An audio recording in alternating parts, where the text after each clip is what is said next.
Welcome to Sports Talk with Steve Jones, the daily talk show with the voice of Penn State football and men's basketball.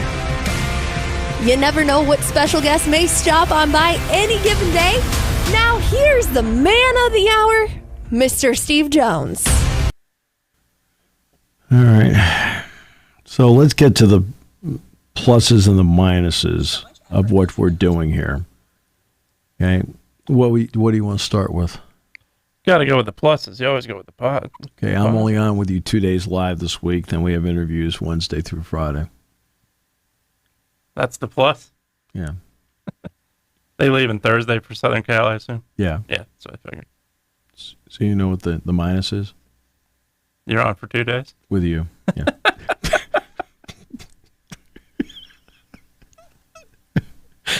Catch on fast. Saw the coaches show schedule when it came out. I thought, yeah, they're probably going to leave it a day early to go to the West Coast. I got to give you credit. You caught on fast. I caught on fast. That doesn't happen often, but I caught this one. I'll tell you right now. Normally, I'm just throwing. I don't even need to throw the fastball. I'm just throwing cutters.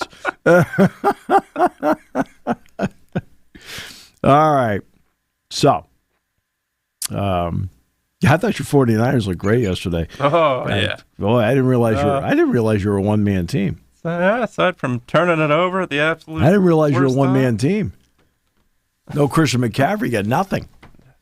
All I've heard is about how great Bosa is, how great Fred Warner is, how Warner's great yeah, Warner's great. Ayuk, how great Purdy is, how great Kittle is. You miss one guy, and you're circling a fogged-in airport. You are unbelievable. You missed that number 54 on defense. I think you're going to be a fogged-in airport, too.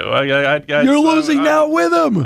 You are. And I'm just kidding. the rest of the defense can't tackle either. Okay. I'm just kidding. Oh,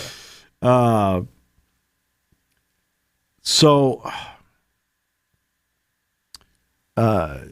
We'll get to the NFL in a bit. Vanderbilt was fined $100,000 for a field storming. It was worth every dime. Took that thing 3 miles, too. Right? How about that? That's the first time in 5 years Alabama has never led in a game.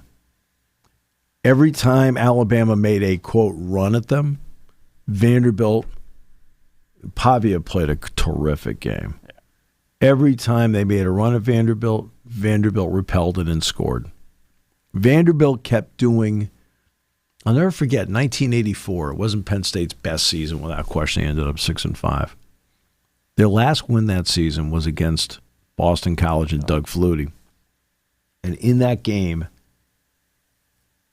every time Boston College got to win one score, Penn State would score and make it a 2-score game. Boston College never had the ball with a chance to go in front. That's how this game played out. Every time Alabama would get it down to 1 score, Vanderbilt would score, and now it's a 2-score game again. And Pavia played a brilliant game. Now, look, I have no idea at all whether this kid's got pro potential or not. I have no idea. I haven't seen enough of him. I saw him play at New Mexico State. Like, okay, he's pretty good. I think I saw him. He was on the UMass New Mexico State tape, I believe, that I saw. Like, okay. Plus, I think I saw New Mexico State play live. I'll watch various games. Right? But you see him at Vanderbilt. And he is to them what Johnny Manziel meant to Texas A&M. The way he moves, the guts he plays with, he makes plays that are difficult for the opposition to defend. And look, that Alabama defense was completely off balance. I watched a quarter and a half because obviously I was here. I watched the last quarter and a half. Like, wow. And I listened to some of it on the way home. But the same thing is like, wow, this is amazing watching this game. Then Tennessee, Arkansas. Now, it's a $250,000 fine because they stormed the field. I'm only guessing maybe they're a multiple offender. I have no idea. I wondered that too. Right. I looked at it. I wonder if they're a multiple they're offender. both in the SEC, so I can't use that excuse. Right. And the money goes to charity, Yeah, by the yeah, way. So there's some people like, oh, what do they need the money for? The money goes to charity. Yeah. Okay. And they kept Tennessee's offense off balance, which nobody's been able to do. Remember, Arkansas is playing this game in the fourth quarter with their backup quarterback, Singleton. Green's hurt. He's on the bench. Right? Their starting kicker got hurt on a kick. And I completely agree with this. Is great analysis by Kirk Herbstreit. Once they pounded the ball inside, the 10-yard line? Yeah. He said, I think Tennessee let him score. Whomever number 9 is for Tennessee, you could see at the 2-yard line put his hands up and was like, hey, in other words, they let him score because they wanted their offense to have a chance. Yeah. And again, did they hit a big pass play? Yeah, but they really didn't get a sniff of the end zone at the end of this game. So then there's that one. Then we get to Minnesota. They stormed the field there. We have no idea if there's a fine.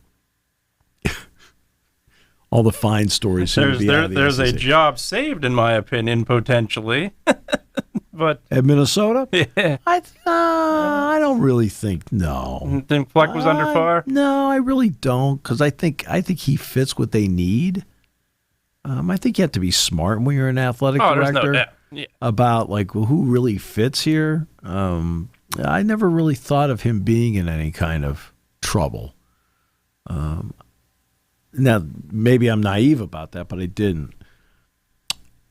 I mean, he now wins over North Carolina and USC. Yeah. They created takeaways in the game, which really helped. They ran the ball effectively, which really helped. And I'll tell you right now, watching USC, Woody Marks play, the running back, played a terrific game. Career high, 134 yards. So they ran the ball well. But Minnesota off the edge beat those 2 tackles all night long, and constantly Miller Moss was trying to step up in the pocket and get away from something. And that was an issue. They could not handle, and I'll tell you right now, Joyner, 17 from Minnesota, I've always thought he was a really good defensive end, really good player. They had trouble handling him. Now, it wasn't as if Minnesota had a pile of sacks. They didn't have a pile of sacks, but they put a lot of pressure on him. They made him throw at the spots, I think faster than he wanted to. Because, look, their wide receiver core, Lemon, Deuce Robinson, Branch, Lane, they're really good. Yeah. I mean, let's not fool around here. Their wide receivers are really good. Fast, hands, Kyron Hudson, really good. But they ran the ball on offense. They controlled the clock. The 2 running backs, especially Darius Taylor, were used effectively by Brosmer in the passing game. So let's get back to now the issue of instant replay. And it is an issue. And I'm going to give you 2 instances of where, okay, I don't know what they see.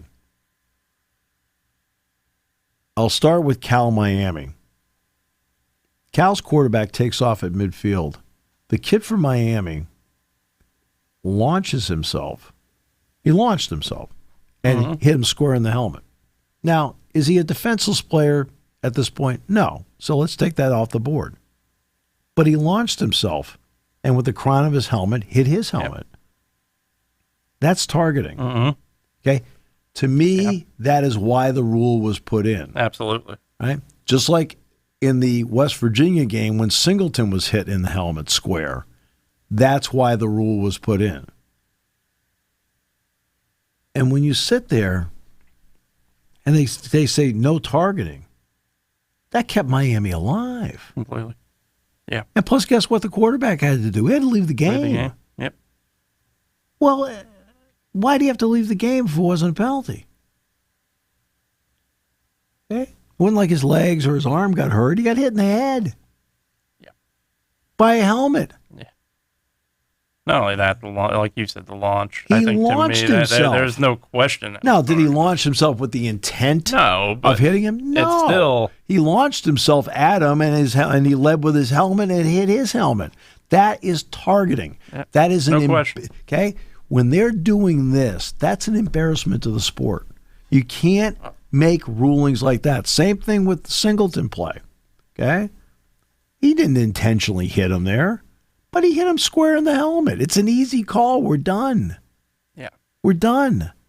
Right? And you sit there and go, what are the replay guys are driving me nuts.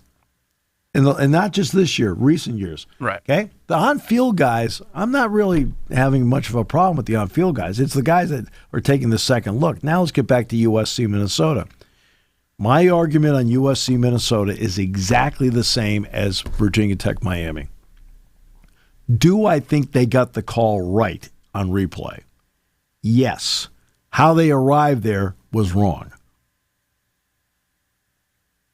Okay? You can't play football almighty up in the replay booth and come up with something. The ruling on the field on the quarterback sneak with the push was that he was short of the end zone at the half-yard line. That was the ruling on the field. Now, do I think live he got in? Yes. Do I think in the replay it looked to me like he got in? Yes. On the replay, what can't you see? The ball. Yep. Well, you're supposed to have undisputed video evidence. Now, do I think he got in? Yes. Do I think on the replay, just on his body?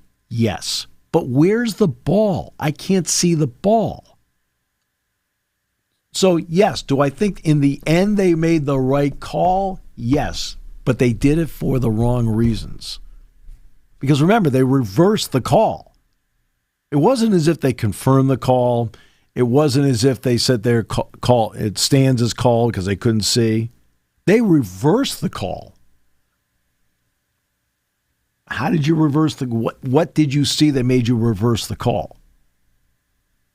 And again, do I think they made do I think the result was correct? Yes. Do I think Virginia Tech Miami was actually correct in terms of what actually happened? Yes. But where was the video to confirm it? It wasn't there. And the call on the field was touchdown in Virginia Tech Miami. The call on the field on USC Minnesota was short of the goal line. And you need indisputable video evidence to overturn the call. Now, Penn State game, Aller. Okay, push. We're going to review the play. After 5 seconds, Jack and I look at it and go, there's 22 bodies there. Yeah. Okay. Where is he? Where is he? Exactly. And how long did it take them to do that? Over. Like, what are we doing here? Ridiculous. It's done. Get out of here. Stop it. Okay? Go get a beverage. Do something. Okay? After 2 looks at it, you're finished. You can't see him or the ball. Yet that replay took, what, 90? Yeah. 90 seconds? Almost 2 minutes. Yeah. 2 minutes? Yep. Over and over and over again. Looking for what? There's 22 people in a confined area. Where is the ball? Where's Drew?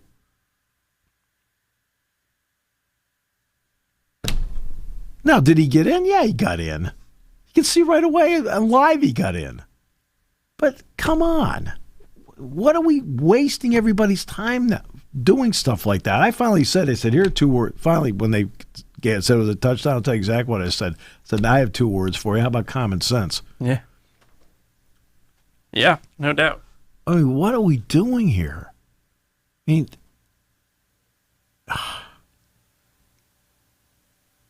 now, when they reviewed the Zakee Wheatley play, Wheatley His helmet hit the ball. Targeting? Helmet hit the ball. Now, I think they were looking at that point, again, they were explaining they were looking for target. Remember, they were looking for targeting. Yeah. They did not say they were looking to see if it was a completed pass. Yeah. Okay? They didn't say that. That was a quick review. Right? That review was quick. Right. Well, no, because they then called it an incomplete pass. Yeah. Right? Which then took the rest of it out. It was not it took a little longer. Review? It was the opening drive? It was quicker than the Aller. It was quicker than the Aller one. No question. Okay? But the helmet hit the ball, and that's how the ball came out, right? Well, they should have explained they were also looking to see if it was a completed pass. They never explained that they were doing that until after the fact. Like, oh, okay, no, that explains why it took longer than what we thought it would take. And it's like you could hear the groans in the crowd every time they say they're going to go to replay. Everybody's like, oh, jeez. Because they know how long it's going to take. Yeah. Yeah. All right. And in most cases, it helps. In some cases, it's not helping. No, it's not helping. Again, and Virginia Tech, Miami, do I think in the end they arrived at was probably the right call? Yes. But that's not the rule. The rule is indisputable video evidence. Okay? This is 2 weeks in a row now with Miami, where Miami has been bailed out by the replay guys. Absolutely. Right? And now let's get to the one against Cal. That was clear, obvious, and not difficult. Right? And there's going to be somebody who, the official, no, sorry. Okay? When I see a guy launch himself and his helmet crashes into the side of somebody else's helmet, because there's no intent. I'm not saying there's intent. No. There is no intent. And you see by the player's reaction often, too, that they know. Right. But there was no intent on his part to do anything other than to make a play. Except it's obvious he launched himself to get to him. Not to attack him, but to get to him. Sure. But his helmet would square into his helmet. Yeah. We're done. Yeah. And we're at the point now, 3 years later. We were asking this question 3 years ago. Even though the rule clearly states something, we're still asking what is targeting because they're not officiating it the same way when you're looking at these games. And it's unfortunate. I've seen so many called targeting that were clearly not. I've seen so many that should have been called targeting and weren't called. Yeah. That's just it. It's still to this day the penalty that we're looking at and saying, okay, what exactly is it then? Nobody knows what it is. Nobody knows what it is. I've seen guys hit shoulder pads and get thrown out for targeting. I'm like, what? I've seen blatant shoulder-to-shoulder hit and people getting thrown out. I've seen helmet go to shoulder. Like, well, that's over here. That's over there, yep. It's near the neck area. Well, hey, here's one for you. The one the other night was square to the helmet. That's near the neck area, too. And you made the point with the Aller review. At some point, these guys need to use common sense when it comes to tackling a football player too. In terms of I'm talking review officials. Right. It's just it's unbelievable. Okay, well you can't hit in the shoulder, can't hit the chest, can't hit the leg. Where are you hitting it? Well, that's what Jack will say that all the time. He'll say, he says, how are you supposed to play defense? Exactly. Now, the Miami game against Cal. The midfield hit on the helmet. Okay, that's not the way to play defense. No. Okay, that's not the way. Now, again, there is no way in heck, I believe in any way, shape, or form there was any intent. No. No way. No, I don't think so either. But that doesn't mean it's okay. There's no way in heck I meant to throw you down either. Yeah, you know, exactly. right? When you're trying to run a pass pattern, darn it, I shouldn't have done that. Right? Or run into him on a big penalty. Exactly. Right. I mean. Yeah. Okay, these guys aren't deliberately trying to do something, but they're doing something wrong. Okay. All right. Well, guess what? He launched himself because he left his feet, and he's hit him square in the helmet. Right. Then the ACC guys review it. And again, this is the control room in Charlotte doing this. Right? it's starting to draw some questions as to what they're doing here. The one thing you can't have, and I'm not saying that they are. I'm talking about perception. The perception is, how come they keep getting help from you guys every week? Mm-hmm. That's the perception. Yeah. And say, okay, with an embattled conference that desperately needs to get two teams into the playoffs. Okay? Needs somebody to separate themselves either, and they've not done it. Right. But again, yep. That isn't a factual statement. That's a perception. Right? And the ACC needs to avoid that perception. Because, I mean, both those calls, one was like, okay, how'd you get to that? Because it was called the touchdown. Sure. And the other part is, guess what? Right? I don't care what you tell me, you got that call wrong. I don't care. Do not care what your argument is about why you said it was not targeting. Your argument is wrong. It doesn't matter, okay? He launched himself. There's no intent. Again, there's no way I am indicting the Miami player at all. Zero. But he launched himself trying to make a play and get to him, and in the process, went square to the helmet. And knocked him down, almost knocked him out. Right? Now, is he a defenseless player? No, because at this point he is a runner. Yep. But he still launched himself. He left his feet to do it. This was not the runner. You know, how often we see where a guy lowers himself, gets into almost like trying to get himself into a cradled fetal position, okay?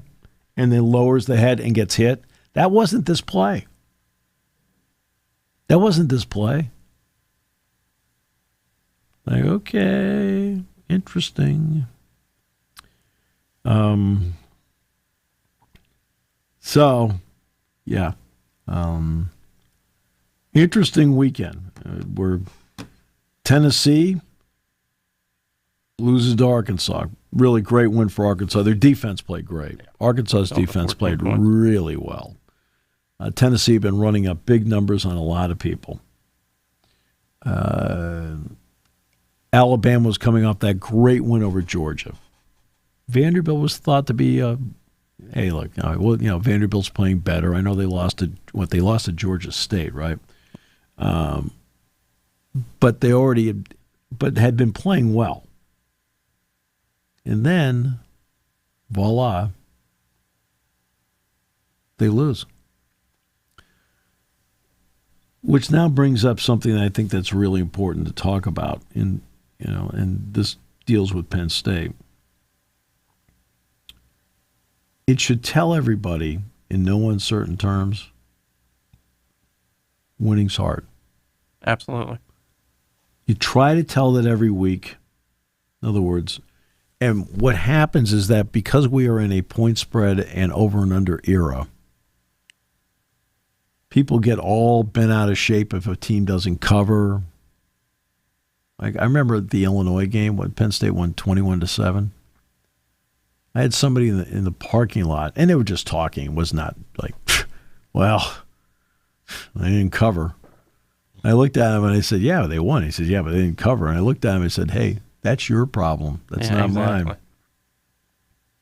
He goes, well, what do you mean it's your problem? I said, hey, I started out the game 0-0. I said, you started out the game, okay, down 19 points. That's not my problem. That's your problem. And you can't, it would be nice if a certain segment, and I'm talking about those that, and again, you are allowed to do anything you want with your money. Anything. It's your money. Okay? If you want to go out and spend money on landscaping all over the place, right, at your house because you want to beautify it and the whole thing, great, that's your money. If you want to take the same money and spend it on gambling, that's your choice. Right? Now, if you're gambling on NFL preseason games, you should call the 800 or college number. Football spring game. Yep, right? You might be in trouble. You may have to use the 800 number. You might All be. right. So, but So you can do whatever it is you want with your money. But the bottom line is that the people that are involved in the games are thinking about winning the game. Winning's hard. Absolutely. Okay? Winning's hard. And, I mean, I'm talking about any game. Okay?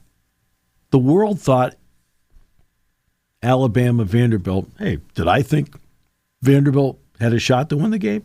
Absolutely not. I'm not going to sit in this chair and lie to you. I kind of passed that off as the perfect opponent after Georgia, right? Okay?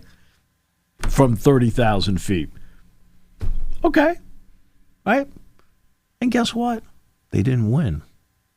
Did I think Arkansas would give Tennessee a tough time? I thought maybe into the second half they would, but Tennessee has enough explosive players that they would eventually pull away and win.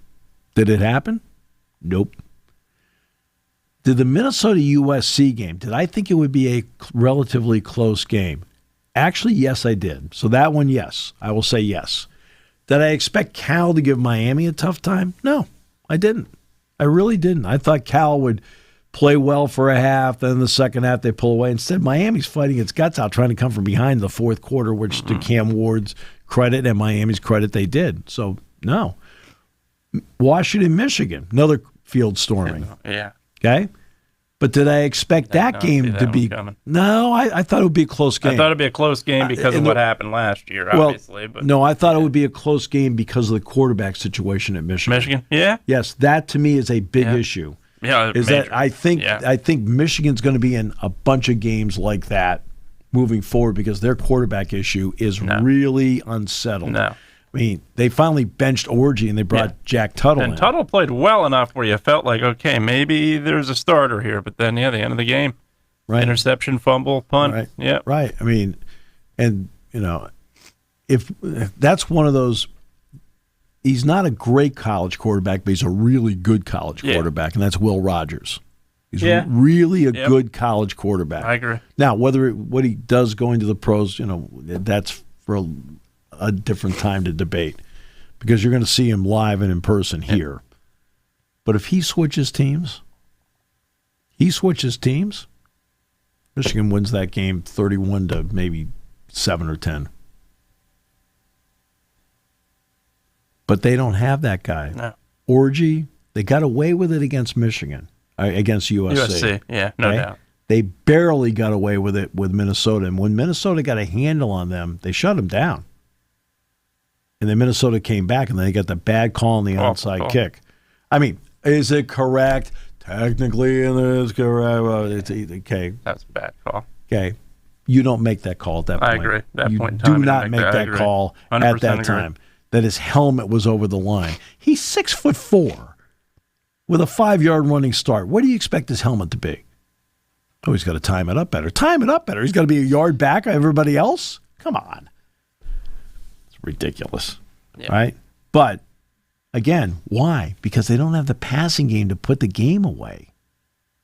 You're loading the box against that team. Like, they could talk about Loveland being this all-world tight end. Got to throw it him. Well, guess what? He can't throw it to himself. Their defense is good. Johnson's a great player. The two tackles, Graham and Grant, are terrific players. Right? I think Makari Page is very good. All right?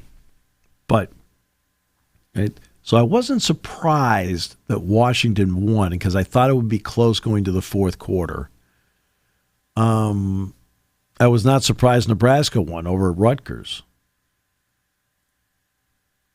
But, yeah, I mean, everywhere you looked, there was interesting games. Mm-hmm.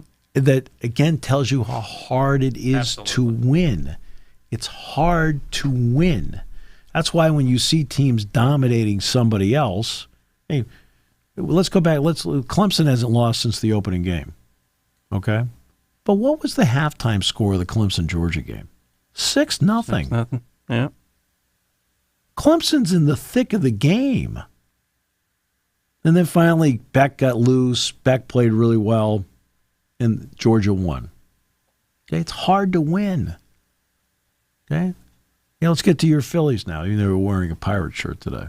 Yeah, I know. Wearing a Clemente jersey. How about it? Right. Or shirt. Let's get to difficult to win. Opening game, Zach Wheeler is dominant and brilliant. Okay, dominant and brilliant. 7 innings. But again, this is not the Louis Tiant era, where Louis Tiant threw 163 pitches in Game 4 of the World Series against Cincinnati, threw a complete game, and the Red Sox won the game 5-4. This is, he's got 103 pitches. Oh, my God, he may melt. That's the era. Right? Rob Thompson did not make the wrong move taking him out. That's the era. He's not used to throwing 163. He'd never thrown 163 pitches in his life. He didn't throw 163 pitches in a week. Okay?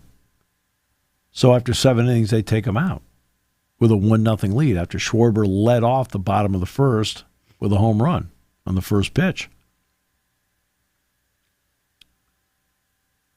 And then the bullpen melts down.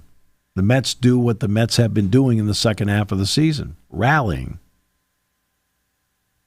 Right? Turn the page. Yesterday. Which team did the rallying yesterday? Phillies. Castellanos had some big hits in that game. Big hits. Yeah. Right? You know, Stott had a big triple. Yeah. Right? Again, against the Mets bullpen. Right? Yep. Okay? The Mets look like they had a good shot at going up 2-0. It's even at 1 apiece. Why is it 1 game apiece? Because winning's hard. Mm-hmm. It's difficult. Hey, that's what makes sports so much fun to watch, because it is difficult to win. You can talk point spreads and margins and things like that. Again, it's your money. You can do whatever you want. But it doesn't play out according to Hoyle all the time. And that's the beauty of it. You don't know. The next time they bring Strom, did Strom pitch yesterday? For the Phillies? Yeah. Yeah. Okay. Well, he pitched in Game 1, and he got beat up, right? Yeah. You just don't know. You don't know how things are going to play out in a game. The Brewers are winning their game 2-0 over the Mets in the top of the 9th inning and did not win.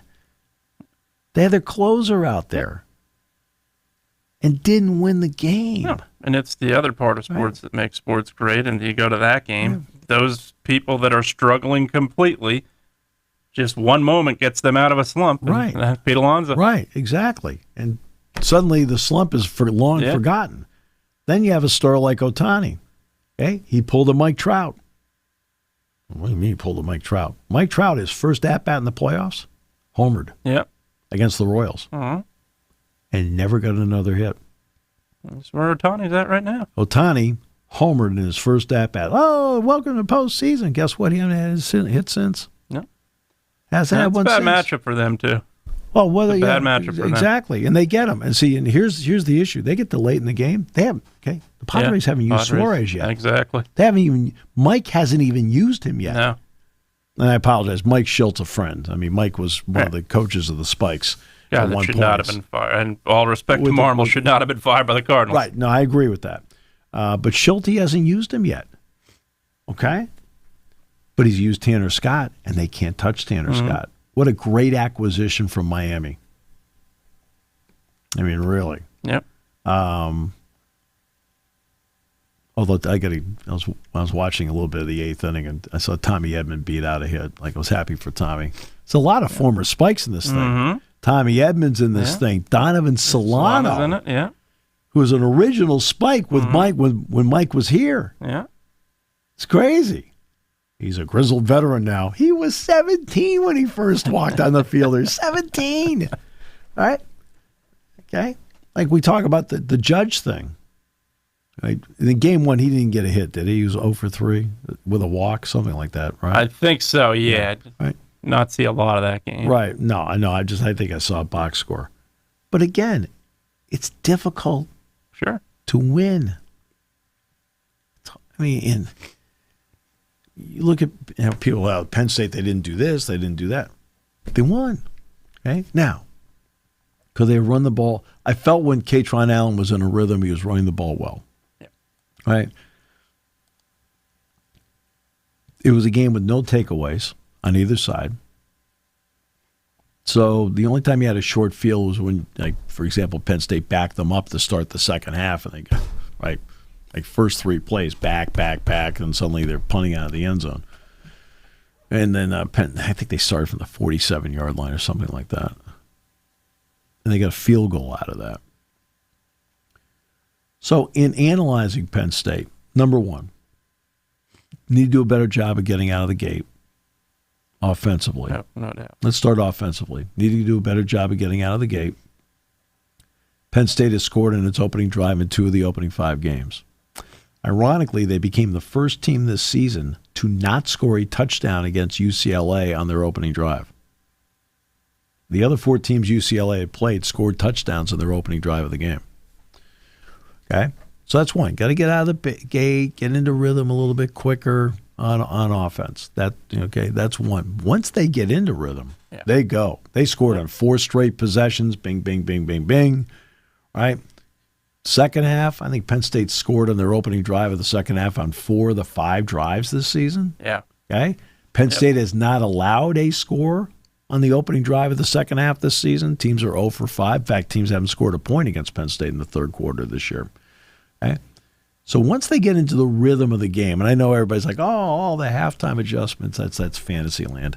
There's like an adjustment here or there, but you don't have that much time. You don't have that much time to do it. Everybody thinks like, it's like the movies. Yeah. Right? It's like the pregame speech.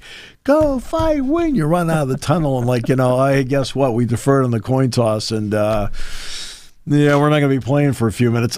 It's like, okay. It's like, how good the pep talk was. You run out of the tunnel. National anthem, okay. It's like there's 15 minutes between the speech and when you're actually playing. People say, you're ruining my experience. Okay, if you think of the games, the movies, it's up to you. I don't care. Things that you think are important, I really don't think are that important. Manning was asked that exact question. He's like, what adjustments? We need a energy bar. We go to the bathroom, and by the time that's all said and done, we're back on the field. Oh, right. I mean, well, Drew Aller said essentially the same thing. He says it's kind of an overrated thing. Yeah. Right? Big time. Jack told me a story. They were losing to Houston, I think it was. They were losing to the Oilers at halftime. And one of the rookies got up and started screaming, we can't let this happen. And Chuck Noll walked in and goes, sit down and shut up. What? He said, sit down and shut up. He took out a blackboard. He says, hey, look, let's just make one adjustment here on defense. He said, that's where we're getting hurt. He said, we need to go over and do this. He says, and he said, let's see how that works in the third quarter. That was it. His pregame speech. You know what his pregame speech was? All this fiery, like Newt Rockne, win one for the Gipper. Hey, go, fight, win, right? Noel would get up. And you go, all right, it's 12:50. We got to be in the tunnel at 12:55. National anthem's at 1. Be ready. That was the pregame speech. Okay? Yeah. 4 Super Bowl wins. Yeah. That's your pregame speech. Bill Walsh can say the same. Bill Belichick can say the same. Yeah, pregame speech? Yep. That's what he said to him. He said, it's 12:50 now. I got to be in the tunnel at 12:55. National anthem's at 1. Okay. If you do all the stuff you're supposed to do during the week. Yeah. Friday and Saturday should be the day you prepare to leave. Yeah. Absolutely. Right. If you're not ready by Thursday, you're not ready. Right. Okay. For a Saturday game. Right. So defensively, they played really well defensively. Didn't get a takeaway. But I thought, against a guy they knew nothing about, like really, they had to go back to high school tape to find this kid. Justin Martin, to his credit, I thought gave a really good account of himself in this game. I thought so too. Yeah, I think in how Garbers has played, I think he's earned himself at least in the conversation. I don't think there's any question. Right. and that's he gave a good account of himself. Yeah, I agree. Loya was the only guy among their receivers, along with the running backs, that really did anything. They took the other receivers out. Gilmer had no catches. Sturdivant, again, they really took him out. They did get pressure off the edges. I thought Dennis Sutton played a terrific game. Yeah, I thought Devon Thomas played a terrific great, game. Yeah. Zaquie Wheatley played a terrific game. Reed always plays well. Yeah, Reed was incredible in the backfield. Right? Quite a few plays. What they did in the fourth quarter, I'm talking about UCLA, is going to baffle me. Like, I don't get it. They've got the ball with 8 minutes to go. Now I realize Penn State's playing to prevent the pass. Yeah. They're winning 27-3. They run the ball, maybe a short pass, run the ball, maybe a short pass. And they finally inched their way down. That drive was 16 plays, and this was against the backups for Penn State. By the way, I thought Vabu Toure stepped in. I liked what I saw from him. All right.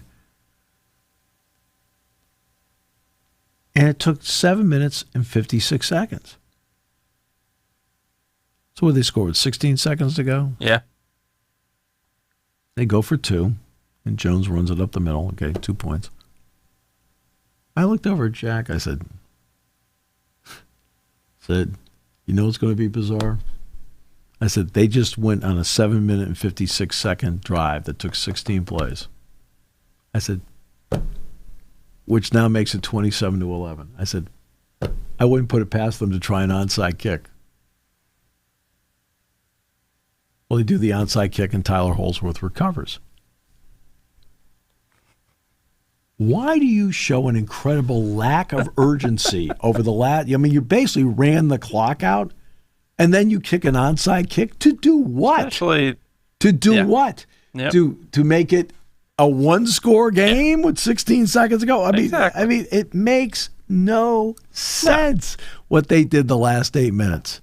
The easy argument's going to be, well, Deshaun Foster's a first-year coach. He's got experience in Eric assistants. Bieniemy's calling. You have Eric Bieniemy. He's calling the plays. Exactly. You have experience behind him that's won Super Bowls. So I have no idea. Absolutely, I have no idea what they were doing. I have no idea what they were trying to accomplish. I could see early in the drive, like, okay, kind of run it, okay, getting a little success, kind of run it, boom. But at some point, if you're trying to win the game, you open it up. Absolutely. I just found that to be bizarre. It's good that Ryan Barker kicked 2 field goals in the game. Big plus, including the 40-yarder. Yeah. Big plus. You're going to need that at some point. I think Zion Tracy's going to be fine in terms of returning punts. The key is going to be the 2 parts. You got to catch it and the judgment. Judgment, catch, judgment. You can get all enamored. We need to get something dynamic in the punt return game. Got it. That's a big bonus when that happens. But you have to have the judgment and the ability to catch it, right? Because the one thing I don't want is that ball to hit the ground and go back 20 yards. Exactly. There's some dynamic punt returners out there, and they let the ball hit the ground too often and it goes backwards. Okay? And it's always those 2 things. It's always judgment, catch the ball. After that, it's gravy. Zion, it has, this guy's former high school wide receiver. I think he has the ability to make some plays for them. There's no question about it. But he has to get used to being back there too. See, that's one thing people can complain about Caden Saunders. Caden Saunders, 98% of the time catches it. Yeah, sure. There have been times where, he had one last year. It's like, and of course against West Virginia, he fumbled the ball out of bounds once. All right. But his judgment's been really good. And 98% of the time his ability to catch it really good. In other words, they aren't losing yards when he's out there. They're just not gaining the yards you want. Or instead of having the ball go back 20 yards, you can think of it as the ball didn't hit the ground and he saved 20 yards.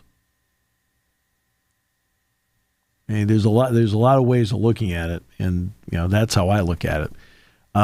Look, Singleton's a home run hitter. Mm-hmm. No getting around it. Yeah. That is a home run hitter right there. And not having him in the lineup, You know, while I thought Quentin Martin did well, and Catron's Catron, who always plays well, right? You know, that's still not having that home run hitter out there. Yeah, it does have an effect on an offense. And it has an effect on an offense in a couple of ways. And one is, for example, not just when he has his hands on the ball, but when he doesn't have his hands on the ball. You've got people who, yeah, where is he? Where's 10? Where is he going to go? I mean, he creates conflict just by presence.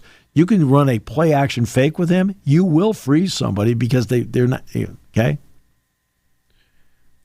And so, yeah. Well, I'm going to go over the press conference. 49 good San Francisco seconds. Anything you want to add about your juggernaut? No, they are. Nick Bosa said it best. They're finding ways to lose. And to his credit, he's contributing to it. Yeah, a little bit. These are your people. That's right. They've graduated from Deion Sanders' School of Tackling the last week, it looks like. By the way, do they think they're going to get McCaffrey back sometime this month? Or? I don't know if it's this month. I believe the earliest possible date is the Chiefs game on the 20th of October. Okay, when did he get hurt?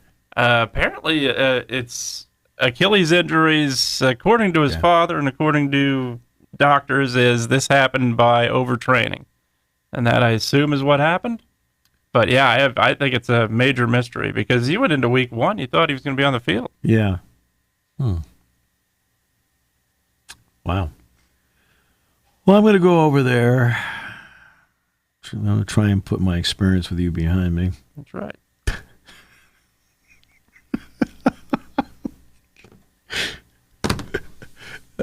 He's the best.